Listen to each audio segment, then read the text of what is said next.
Hey, what's going on everybody? Jonbear here. Today, coming out with a video and we're going to be going over the second inning bosses, and by the end of it, I'm going to tell you guys who I'm going to be taking as my second inning boss and who I think that you should take for your second inning boss. We're going to be also going over the second inning program. This is going to be a lot of fun. The inning programs are always a fun time whenever the new one drops. Everyone's always racing to get those cards to either, get a new card for their team or sell them or what have you. So this is an exciting time. We're going to go over the second inning program. All right, as you can see on the main screen, our bosses are Joe Carter, Bob Feller, and the 2013 Hanley Ramirez card. A lot of people were really happy to see when SDS tweeted out this morning that Hanram was going to be that third boss. And I'm pretty excited too, because that card in MLB 17 was absolute fire. So in my opinion, I can't wait to use him. I don't know if I'm going to take him first, but we're going to go over the bosses here in just a bit. But first, let's go over the program. So if you scroll over to your collect tabs and go to programs, you will click on featured programs, and there is the second inning current program, and there is the program. You can go all the way up to 600 stars, unlike last time where we went up to 1,000 stars. But also, if you see under dailies, it says 20 days and 23 hours, so there is 3 weeks to complete this program. So we're getting a little bit less time, so that means we're getting less stars. It's kind of disappointing, but it is what it is. We got to deal with how we deal with, but you got to remember that only 600 stars this one goes up to, and it's only 3 weeks. So let's go over the program and see what you get. I think for 5 stars, I don't even know how many stars this is, to be honest, but you'll get a pack. You'll get I think this is at 20 stars, you'll get some type of home run celebration. It's Let's Dance. I don't even really care about these. If you guys like them, then cool. At 40 stars, you'll get 1 gold equipment item. At 60 stars, you will get a Sugar Rush universal profile nameplate. It looks kind of funny. There's gummy bears on it, so I kind of like that. At 80 stars, you'll get a diamond unlockable. In this, it looks like those are bat slams. So if you guys are interested in bat slams for your creative player for Road to the Show, those are there for you. At 100 stars, there is a set 9 headliners pack, and I'll go over those headliners packs in just a bit. But the featured player for that headliner is going to be the 92 overall Rob Nen. At 120 stars, it is a universal icon. It looks like it is a horrified cupcake. Pretty interesting name there. At 140 stars, you get a show pack. At 150 stars, you get 1 of 3 gold players that you can choose from. Let's take a look and see who's in this pack. All right, right off the rip, we've got 84 overall Wade Boggs, 112 contact, 100 contact against lefties, 44 and 25 power, 106 vision, 70 discipline, 104 clutch, 76 fielding, and my face cam might be in the way. I apologize, but he has 54 speed. Wade Boggs was never really that fast of a runner. Not a bad looking card for a gold. Really good contact, low power. He might play okay, so not too bad. In our second choice, it looks like we've got ourselves a possible new legend. I'm not sure if this guy was revealed, but Steve Bedrosian. He's got 88 and 105 hits in Ks per 9. Not bad for a gold. 48 walks per 9 with 71 control. Nothing too special there. He's got 82 velo and 85 break. His pitch repertoire is a 4-seam, 2-seam, and a slider, so only 2 pitches. Not too impressive there. For an 82 overall, the attributes for this card are actually pretty darn solid. I just don't like the pitch repertoire, but you know what? That's not a bad little card, though. And our third option here is an absolute goon. I am so happy this card is back, and it is 82 overall Jonathan Scope. If you guys don't know me, Jonathan Scope was one of my favorite cards to use in MLB The Show 19. He absolutely raked for me at the plate, so I'm kind of glad to see him back. He's got 79-84 contact, 67-85 power with 63 vision, 68 fielding with 90 arm strength. He plays second base and shortstop. This guy is really good. I don't know if he's going to make my team right away, but I kind of want to take him and keep him and give him a try because I want to see if he was as glitchy as he was in MLB 19. I'm really glad to see him back. All right, so that's it for the gold pack there. At 160 stars, you get 750 stubs, a little bit of loot. At 180 stars, you get 400 stubs in a pack, okay? 200 stars, you get yourself a Ballin' is a Habit pack that guarantees you a gold card. At 220 stars, you get a "it's out of here" home run call. I'm guessing that's the guy from the New York Mets. I'm not sure. Let me know in the comments below what his name is. At 240 stars, you get 750 stubs. At 260 stars, you get an exclusive star bat skin. That looks kind of cool. At 280 stars, you'll get 2 show packs along with 200 stubs. And at 300 stars, you get one of the bosses. And that's right. You get 93 overall Joe Carter, 93 overall Bob Feller, and then 92 overall Hanley Ramirez. We'll go over these cards' attributes in just a bit, and I'll tell you guys who I'm going to pick and who I think you should pick here in just a bit, but we're going to go over the rest of the program first. At 350 stars, you will get a 5-pack bundle. In my opinion, packs are kind of cool, so it's good to get packs. At 400 stars, you'll get a cartoon Stumble Run stadium sound. I don't know if you guys like that or not, but kind of cool. 2,500 stubs at 450 stars. A prospect set 2-pack at 500 stars. At 550 stars, you get 2,500 stubs, and at the end of the road, you get a classic stadium at 600 stars. So that's the program 1 through 60. Let's go over all the missions. So of course up here you get your daily missions. Those are pretty much normal, so I won't go over those. So for Showdown, you've got a second inning Showdown. That's going to give you 70 stars. That is a lot of program stars. And I'm actually really excited that they'll give you some pretty good program stars for doing a Showdown, because in my opinion, I think Showdown's easier. Make sure to let me know below if you guys want to see a Showdown tips video. I will be glad to post one for you guys if you guys want one. So 70 stars for a Showdown. Missions: win 10 games in ranked seasons, 10 games in ranked battle royale or events. Those are combined. And tally extra base hits with faces of the franchise players. That's 10. So those are all going to net you 15 apiece. So that's 45 stars right there. That's not too bad. A lot of people are still using the face of the franchise cards, so I think that the tally extra base hits might not be too difficult. It's only 10. It's not too bad. There is a second inning Conquest map that's going to get you 30 stars. Let's take a look at it real quick. I'm not exactly sure what this is supposed to be a picture of, but yeah, it's whatever. So it looks like you'll be playing 7 games guaranteed.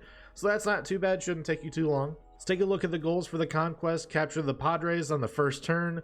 That's a turn-based one, so you get a show pack. Okay. Steal 2 million fans. Acquire 22 million fans. Conquer 22 territories. Capture 2 enemy strongholds. Acquire 122 million fans. Conquer 122 territories. Capture all strongholds on the second inning Conquest map. And then finally conquer all territories on the second inning Conquest map. This shouldn't be too hard for you guys. Maybe a couple extra missions in there, but really shouldn't be too difficult. All right, after the Conquest, we've got collections, and I've already done one of these, so I'm at 21 stars already. So for 20 stars, you can collect 5 Face of the Franchise players. So I believe I've got about 17 or 18, so that was pretty easy for me. I get those a lot by doing a lot of Showdowns. Like I said, I'll post a Showdown tips video here in the near future if you guys want to see it, but that's one way to get 20 Conquest stars, or excuse me, 20 second inning program stars, so that's pretty cool. Second inning collection: if you guys collected all 3 bosses from the first inning, then you will get 75 stars for this one. Then finally, postseason Al Kaline. There's a set of missions here, although my screen looks empty. I'm not sure why. There should be a K-line there, but I didn't do the missions yet. But if you collect postseason Al Kaline, you will get 20 program stars as well. Let's go to his program missions. So to get to the Al Kaline program missions, you'll go to player programs, and there he is right there, second inning Al Kaline, 86 overall. Let's take a look at that card. All right, 86 overall Al Kaline. Unfortunately, he passed away a few days ago. Rest in peace. 78, 103 on the contact, 67, 52 power, 82 vision, 92 discipline, and 113 clutch. 83 fielding with 81 arm strength and 50 speed. This guy is mainly going to be really good defensively for you in the outfield. I imagine we're going to get a much better hitting card of this later on, but it's not a bad card. It's a free diamond, and in my opinion, it's hard to complain about free diamonds. All right, so under the moments, you got 1, 2, 3, 4, 5, 6, 7 moments. 7 moments to get done with this. I haven't played any of this yet, so I don't know how easy or how difficult it is. I know moments can be kind of tough for some people, but that is going to net you 12, 18, 24, 30, 36, 42 of these like little program stars that will get you towards alkaline, and you're going to need 50. So let's try to find the other 8. So you can get 10 of these stars by tallying hits with outfielders in online play. That really should be pretty easy, especially if you play a lot online. That's actually very, very easy to accomplish. Tally extra base hits with Tigers. That is, there'll be 3 of them. They'll get you 10, so that's not too bad. Or you can play against the CPU and defeat the Tigers on all-star difficulty or higher. That's usually what a lot of people like to do, so that one's pretty easy as well. And then at 50 stars, you'll get your alkaline. Alright guys, we reviewed the second inning program. Now let's take a look at these program bosses and let's see who's the best one out of all these are on paper at least. Alright, first we're going to take a look at this Joe Carter. He is a 93 overall, 74 contact against right with 105 contact against left, 86 power against right with 96 power against left with 89 vision, 63 discipline, and 101 clutch. He's got 72 fielding with 73 arm strength, 74 accuracy, and 70 reaction. He's got 70 speed. In my opinion, this card looks a lot better than Joe Carter cards that we've gotten in the past, and I've seen people play really, really well with old school Joe Carter cards. So in my opinion, this card actually looks a lot better than I anticipated. He's going to be a lefty masher, but at the same time, he's not going to be unusable against righties. He's going to be pretty good. That 89 vision's pretty good. Vision doesn't really matter all that much this year. The contact isn't bad. The 72 fielding is a little bit questionable in left field, and it's going to go down even further if you decide to put him in left. His primary is in right field, and in my opinion, I would rather use somebody with really good arm strength in right field. That's where I want my strongest arm. So I would probably put him in left field. He can also play first base, but in my opinion, I think there's some better first base options.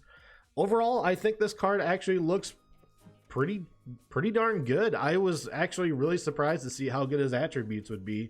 And at first, I knew who I was going to go with first, but now I've got a little bit of a different decision to make. And, you know, that's kind of a good thing. All right, let's take a look at our second boss, and it's going to be the 93 overall Bob Feller. He's got 118 stamina, 90 and 108 hits and Ks per 9 with 48 walks per 9, 77 control. He's going to be a little bit tougher to control.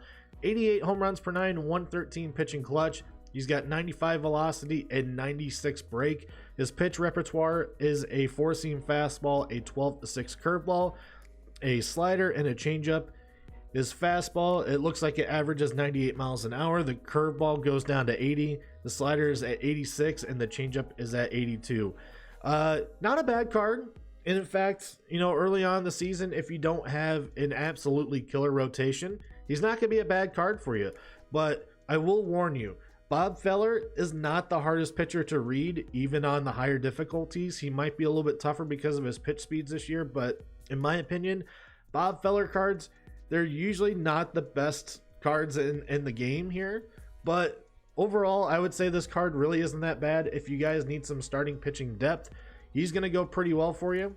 But in my opinion, nothing too crazy, but still not a bad card, especially if you're looking for somebody in your rotation. And finally, we're going to be taking a look at our third boss, and it's going to be the 92 overall Hanley Ramirez. This also could kind of fit in the old school MLB The Show Classic pack, because this card was an absolute favorite of a lot of people for MLB The Show 17. Let's take a look at this card. 106, 108 contact, 79 and 100 power, 79 vision, 63 discipline with 98 clutch. He has 66 fielding, 76 arm strength, 67 accuracy, 67 reaction, and he has 64 speed. In my opinion, this card, I'm actually a little bit disappointed he didn't get a little bit more power against righties. If you take a look at his statistics from that 2013 season, he absolutely went off. He didn't play a full season. I think he played 86 games, but he hit like 345, slugged over 630, and had an OPS over 1,000. He was an absolute freak at the plate during that season. And actually, defensively, he wasn't even really that bad. He had a positive defensive wins above replacement. He had 2 defensive runs saved, and that's in about half a season. So maybe a little bit disappointed on the fielding stats, but Hanley was never really that good of a fielder. I think a lot of people were not expecting him to be a great fielder here, so that's not too surprising. In my opinion, this card should be playing excellent. Even 79 power against righties, that's still very usable. And he's got that 106 contact. So in my opinion, I think contact is a little bit more valuable. So it's not that bad of a card. In my opinion, this is a fantastic card to use at the plate. If you want to use him defensively, he can play shortstop and third base, but he is going to be a little bit of a liability. So you are going to be risking him if you are going to be playing him in the infield. But overall, hitting wise, he's an absolute monster. This card's going to hit some bombs for you. This card is going to be a absolute machine at the plate. Now, one final thing I want to look at with these bosses before I tell you guys who my choice is, although I'm guessing that you guys have probably guessed it. The last thing that I want to go over is the prestige option for these cards. Yes, you can upgrade these cards up to a 95, 95, and then a 94 for hand ram. So let's take a look at what these cards look like with their prestige. Joe Carter, the 95 overall, he's got the 77 contact against right. He's going to get a little bit more of a boost. I think it's probably going to be like +3 on both sides of the plate. A little bit better vision boost and fielding boost. He gets up to, I believe, a silver tier with this fielding if you play him in right field. So he's going to be pretty good. He's going to be a pretty good prestige option there. Let's take a look at Bob Feller. He's going to go up to a 95 overall. He's going to get another boost to his per nines. And his velo and break go up to 99 and 99. So that's kind of nice. So the prestige options are looking pretty good on these cards. And finally, let's take a look at hand ram. And hand ram goes up to a 94, 109, 111 contact, 82, 103 power. This card gets even sicker if you do that.